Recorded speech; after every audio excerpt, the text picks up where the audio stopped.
Hello friends, welcome to our YouTube channel SS Inventor. तो आज हम लोग एसएस सीएचएसएल का 25 क्वेश्चन जीके जीएस का कवर करेंगे, जो 2 अगस्त 2023 थर्ड शिफ्ट का क्वेश्चन पूछा गया है। अगर आप फर्स्ट शिफ्ट और सेकंड शिफ्ट का क्वेश्चन नहीं देखें हैं तो उसका लिंक जो है वो प्लेलिस्ट का डिस्क्रिप्शन में दिया गया है, वहाँ से जाकर उस वीडियो को आप ज़रूर देख लीजिएगा। और अगर आप इस चैनल पर नए हैं तो चैनल को ज़रूर सब्सक्राइब कर लीजिएगा। तो चलिए शुरू करते हैं आज का पहला क्वेश्चन।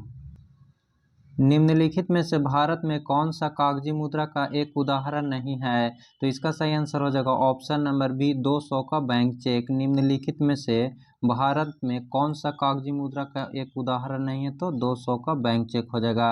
नेक्स्ट है, केरल की सबसे लंबी नदी भारतपुझा का दूसरा नाम क्या है, जो पश्चिम से बहती है और अरब सागर में जाकर गिरती है? तो इसका सही आंसर हो जाएगा ऑप्शन नंबर ए, पोनानी हो जाएगा। केरल की सबसे लंबी नदी भारतपुझा का दूसरा नाम क्या है, जो पश्चिम से बहती है और अरब सागर में गिरती है? तो उसका नाम क्या है? तो पोनानी नदी है। नेक्स्ट क्वेश्चन, इनमें से कौन सी एक प्रवाह अवधारणा नहीं है? तो इसका सही आंसर हो जाएगा ऑप्शन नंबर 4, किसी कारखाने में प्रयुक्त मशीनों की संख्या। इनमें से कौन सी प्रवाह अवधारणा नहीं है? तो ऑप्शन नंबर 4 हो जाएगा, किसी कारखाने में प्रयुक्त मशीनों की संख्या। नेक्स्ट क्वेश्चन है, निम्नलिखित में से कौन सा कथन सही है? ए में कथन दिया हुआ है, उच्च मुद्रास्फीति का अर्थ होता है कम वास्तविक सकल घरेलू उत्पाद यदि अन्य कारक समान रहे। और दूसरा में दिया हुआ है कि यदि नाम मात्र मौद्रिक सकल घरेलू उत्पाद और वास्तविक सकल घरेलू समान हो तो कीमत सूचकांक 200 होगा। तो इसका सही आंसर हो जाएगा ऑप्शन नंबर 4, केवल ए जो कथन है वह भी सही दिया हुआ है। केवल ए कथन में क्या दिया हुआ था, उच्च मुद्रास्फीति का अर्थ है कम वास्तविक सकल घरेलू उत्पाद यदि अन्य कारक समान रहे। इसका सही आंसर हो जाएगा केवल एक। नेक्स्ट क्वेश्चन, राज्य के नीति निर्देशक सिद्धांतों के किस अनुच्छेद के तहत मातृत्व अवकाश पर एक कामकाजी महिला को नियोक्ता से सभी मातृत्व लाभ प्राप्त करना चाहिए? तो इसका सही आंसर हो जाएगा ऑप्शन नंबर 3, अनुच्छेद 42 के अनुसार। राज्य के नीति निर्देशक सिद्धांतों के किस अनुच्छेद के तहत जो है वो मातृत्व अवकाश पर एक कामकाजी महिला को नियोक्ता से सभी मातृत्व लाभ प्राप्त करना चाहिए? तो अनुच्छेद 42 हो जाएगा। नेक्स्ट क्वेश्चन है, भगोड़ा आर्थिक अपराधी अधिनियम 2018 जिसे 21 अप्रैल 2018 को लागू किया गया था को किस क्षेत्र सीमा तक विस्तारित किया गया है? तो इसको संपूर्ण भारत में विस्तारित किया गया। ऑप्शन नंबर सी हो जाएगा। कह रहा है कि भगोड़ा आर्थिक अपराधी अधिनियम 2018 जिसे 21 अप्रैल 2018 को लागू किया गया था को किस क्षेत्र सीमा तक विस्तारित किया गया है? तो संपूर्ण भारत तक विस्तारित किया गया है। नेक्स्ट क्वेश्चन, टैकल पॉइंट शब्द का संबंध किस खेल से है? तो इसका संबंध कबड्डी से है। टैकल पॉइंट का संबंध किस खेल से हो जाएगा? तो कबड्डी से हो जाएगा। नेक्स्ट है, निम्नलिखित में से कौन सा लोगों के जीवन स्तर का आकलन करने का एक सबसे अच्छा संकेतक है? तो इसका सही आंसर हो जाएगा ऑप्शन नंबर ए, जीवन सूचकांक की भौतिक गुणवत्ता को।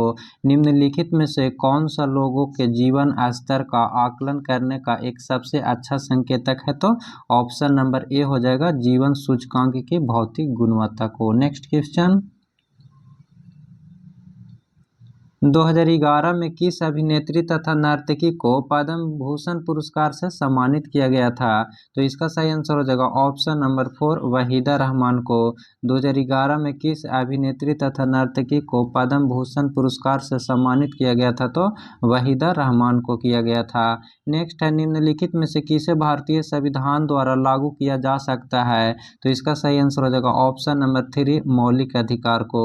निम्नलिखित में से किसे भारतीय संविधान द्वारा लागू किया जा सकता है? तो मौलिक अधिकार को। नेक्स्ट क्वेश्चन, आयात प्रतिस्थापन रणनीति को सामान्यतः क्या कहा जाता है? तो इसका सही आंसर हो जाएगा ऑप्शन नंबर 2, अंतर्मुखी व्यापार रणनीति कहा जाता है। आयात प्रतिस्थापन रणनीति को सामान्यतः क्या कहा जाता है? तो अंतर्मुखी व्यापार रणनीति कहा जाता है। नेक्स्ट क्वेश्चन है, निम्नलिखित में से भारत के किस क्षेत्र में अधिकांश लोहा तथा इस्पात उद्योग संकेंद्रित है? तो इसका सही आंसर हो जाएगा ऑप्शन नंबर 4, छोटा नागपुर का पठार में। निम्नलिखित में से भारत के किस क्षेत्र में अधिकांश लोहा इस्पात उद्योग संकेंद्रित है? तो ऑप्शन नंबर 4 हो जाएगा, छोटा नागपुर के पठार में। नेक्स्ट क्वेश्चन, मुद्रा की सट्टेबाजी की मांग के संबंध में निम्नलिखित में से कौन सा कथन सही है? इसका सही आंसर हो जाएगा ऑप्शन नंबर ए, केवल 2 सही है। यह अपेक्षाकृत ब्याज लोचदार होता है। कह रहा है कि मुद्रा की सट्टेबाजी की मांग के संबंध में निम्नलिखित में से कौन सा कथन सही है? तो सिर्फ ऑप्शन नंबर 2 सही है। यह अपेक्षाकृत ब्याज लोचदार होता है। Next question, R K. बीजापुरे निम्नलिखित में से कौन सा वाद्य यंत्र बजाते थे? तो इसका सही आंसर हो जाएगा ऑप्शन नंबर 3, हारमोनियम बजाते थे। आर.के. बीजापुरे निम्नलिखित में से कौन सा वाद्य यंत्र बजाते थे? तो हारमोनियम बजाते थे। नेक्स्ट है, निम्नलिखित में से कौन सी अरुणाचल प्रदेश की आदि जनजाति द्वारा की जाने वाली एक नृत्य शैली है? तो इसका सही आंसर हो जाएगा ऑप्शन नंबर 2, तापू हो जाएगा। निम्नलिखित में से कौन सी अरुणाचल प्रदेश की आदि जनजाति द्वारा की जाने वाली एक नृत्य शैली है? तो ऑप्शन नंबर 2, तापू हो जाएगा। नेक्स्ट क्वेश्चन, गदर आंदोलन का मुख्यालय निम्नलिखित में से किस स्थान पर स्थित था? तो सैन फ्रांसिस्को में स्थित था। गदर आंदोलन का मुख्यालय निम्नलिखित में से किस स्थान पर स्थित था? तो ऑप्शन नंबर ए हो जाएगा, सैन फ्रांसिस्को में स्थित था।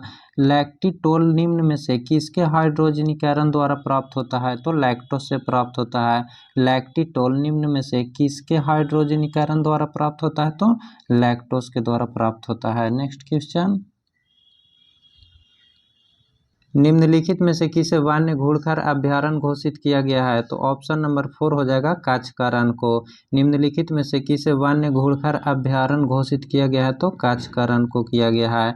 नेक्स्ट है, मुंबई के वानखेड़े स्टेडियम में भारत ने मार्च 2023 में 3 मैचों की श्रृंखला के पहले वनडे ऑस्ट्रेलिया को कितने विकेट से हराया? तो 5 विकेट से हराया था। मुंबई के वानखेड़े स्टेडियम में भारत ने मार्च 2023 में 3 मैचों की श्रृंखला के पहले वनडे ऑस्ट्रेलिया को कितने विकेट से हराया था? तो 5 विकेट से हराया था। नेक्स्ट क्वेश्चन, मंड का पता लगाने के लिए निम्नलिखित में से किस परीक्षण का उपयोग किया जाता है? तो आयोडीन परीक्षण का उपयोग किया जाता है। मंड का पता लगाने के लिए निम्नलिखित में से किस परीक्षण का उपयोग किया जाता है? तो आयोडीन परीक्षण का उपयोग किया जाता है। नेक्स्ट, निम्नलिखित में से कौन सा कथन सही है? ऑप्शन ए में है, झारखंड में सरहुल उत्सव मनाया जाता है, ये सही दिया हुआ है। सरहुल उत्सव के अवसर पर साल के वृक्ष के फूल एकत्र कर देवताओं को भेंट किया जाता है, ये भी सही दिया हुआ है। साल के वृक्ष के फूल भूमि में उर्वरता का प्रतीक है, ये भी सही दिया हुआ है। तो इसका सही आंसर हो जाएगा ऑप्शन नंबर ए, सभी ए, बी एवं सी तीनों ऑप्शन सही दिया हुआ है। नेक्स्ट क्वेश्चन, जनवरी 2023 को फिल इन द ब्लैंक्स को नागरिक उड्डयन महानिदेशालय के अगले महानिदेशक के रूप में किसे नियुक्त किया गया था? तो इसका सही आंसर हो जाएगा ऑप्शन नंबर 4, विक्रम देवदत्त को किया गया था। जनवरी 2023 को फिल इन द ब्लैंक्स को नागरिक उड्डयन महानिदेशालय के अगले महानिदेशक के रूप में किसे नियुक्त किया गया था? तो विक्रम देवदत्त को किया गया था। नेक्स्ट क्वेश्चन, निम्नलिखित में से किस राज्य में 2011 की जनगणना के अनुसार देश में अनुसूचित जनजाति का प्रतिशत सर्वाधिक था? तो इसका सही आंसर हो जाएगा ऑप्शन नंबर 2, मध्य प्रदेश में। निम्नलिखित में से किस राज्य में 2011 की जनगणना के अनुसार अनुसूचित जनजातियों का प्रतिशत सर्वाधिक कहाँ था? तो मध्य प्रदेश में था। फ्रेंड्स, ये था आज 2 अगस्त 2023 का थर्ड शिफ्ट का जीके जीएस का 25 क्वेश्चन। अगर आप इस चैनल पर नए हैं तो चैनल को जरूर सब्सक्राइब कर लीजिएगा और एक कमेंट करके जरूर बताइएगा कि यह वीडियो आपको कैसा लगा। और इस पीडीएफ को आप डाउनलोड करने के लिए टेलीग्राम का लिंक डिस्क्रिप्शन में दिया गया है, वहाँ से जाकर इस पीडीएफ को आप डाउनलोड कर सकते हैं। फिर मिलते हैं नेक्स्ट वीडियो में। Thank you.